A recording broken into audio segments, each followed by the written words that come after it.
తీవ్ర సంక్షోభంలో ఉన్న విశాఖ స్టీల్ ప్లాంట్ పరిరక్షణ కోసం 1300 రోజుల నుండి కార్మికులు ప్రజా సంఘాలు చేస్తున్న ఉద్యమానికి జూనియర్ ఎన్టీఆర్ గారు సంపూర్ణ మద్దతు ప్రకటించడం కోసం జనజాగరణ సమితి దేవర సినిమా పోస్టర్లపైన save Vizag steel plant, Visakha ఉక్కు ఆంధ్రుల హక్కు అనే నినాదాల పోస్టర్లను అంటించి జూనియర్ ఎన్టీఆర్ గారికి విజ్ఞప్తి చేయడం జరుగుతుంది.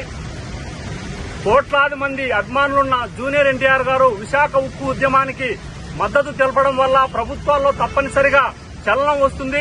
32 మంది ప్రాణత్యాగాలతో సాధించుకున్న విశాఖ స్టీల్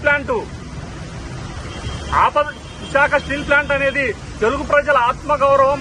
ప్రస్తుతం తెలుగు ప్రజల ఆత్మగౌరవం ఆపదలో ఉంది. జూనియర్ ఎన్టీఆర్ గారి అభిమానులు విశాఖ ఉక్కు ఉద్యమానికి సంపూర్ణ మద్దతు ప్రకటించి తెలుగు ప్రజల ఆత్మగౌరవాన్ని కాపాడాలని ఈ సందర్భంగా జూనియర్ ఎన్టీఆర్ అభిమానులకు విజ్ఞప్తి చేస్తున్నాను.